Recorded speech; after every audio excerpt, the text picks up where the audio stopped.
بسم اللہ الرحمن الرحیم، السلام علیکم۔ آخرکار نئے صوبوں کا خواب ادھورا رہ ہی گیا۔ اجاد الحق کا بڑا دعویٰ جو میں آپ کے ساتھ نئی خبر جو ہے میں پیش کروں گا۔ سینئر سیاستدان اور مسلم لیگ ضیاء کے سربراہ محمد اجاد الحق نے نئے صوبوں سے متعلق بڑا دعویٰ کر دیا۔ سینئر سیاستدان اور مسلم لیگ ضیاء کے سربراہ محمد اجاد الحق نے اسلام آباد کے ڈپٹی بیورو چیف اظہر فاروق سے گفتگو کرتے ہوئے دعویٰ کیا ہے کہ پیپلز پارٹی، نون لیگ اور پی ٹی آئی تینوں جماعتیں نئے صوبوں کی مخالفت کریں گی۔ اجاد الحق نے کہا کہ لازمی یہ بات ہے کہ وہ سوچیں گے ہمارے وزراء اعلیٰ کے پاس اتنے اختیارات ہیں، تو جب ان سے کہا جائے گا یہ نظام ختم کر دیا جائے اور نئے صوبے بنا دیے جائیں تو میرا نہیں خیال کہ تینوں جماعتیں یہ بات مانیں گی۔ ان کا کہنا ہے نئے صوبے بنے، یہ بات تینوں جماعتوں میں سے کوئی بھی نہیں مانے گا۔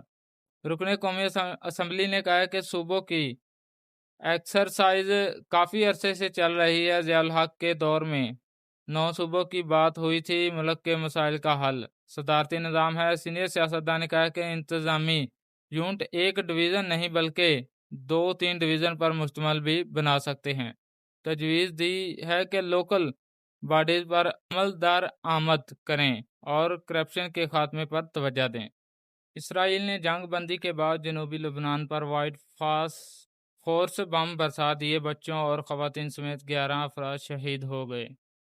غیر ملکی میڈیا کے مطابق اسرائیل نے جنگ بندی ہونے کے باوجود جنوبی لبنان پر مہلک ترین حملہ کرتے ہوئے وائٹ فورس بم برسا دیے، جس کے نتیجے میں 3 بچوں اور 2 خواتین سمیت 11 افراد شہید ہو گئے جبکہ 2 افراد زخمی ہوئے۔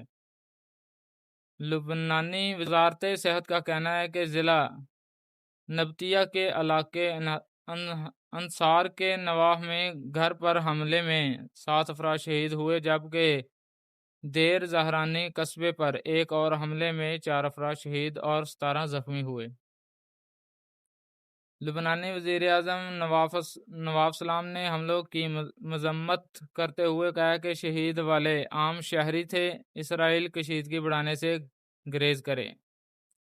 ترجمان عرب لیگ کا کہنا ہے کہ لبنان پر اسرائیلی حملوں سے جنگ پھیلنے کا خطرہ بڑھ رہا ہے۔ قابض قوت تنازع کو طویل دینا، مذاکرات میں رکاوٹ ڈالنا اور زمینی حقائق کو اپنی مرضی کے مطابق تبدیل کرنا چاہتی ہے، جسے کسی صورت قبول نہیں کیا جا سکتا۔ دوسری جانب حزب اللہ نے اسرائیلی حملوں کا مناسب جواب دینے کا اعلان کیا ہے۔ تنظیم نے لبنانی حکومت پر زور دیا کہ وہ اسرائیل کے ساتھ براہ راست مذاکرات جاری رکھنے کے بجائے اپنا موقف سخت کرے۔ امریکہ کے خلیجی فارس کے اتحادیوں میں ٹرمپ کے حوالے سے مایوسی بڑھتی جا رہی ہے۔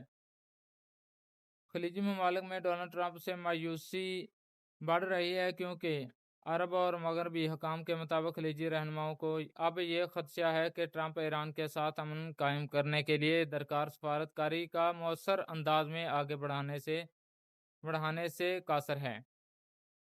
جیسے جیسے مشرق وسطیٰ میں کشیدگی بڑھ رہی ہے، ویسے سعودی عرب، متحدہ عرب امارات، قطر، کویت اور بحرین ٹرمپ انتظامیہ سے اپنی مایوسی کے معاملے میں تیزی سے یکجا ہو رہے ہیں۔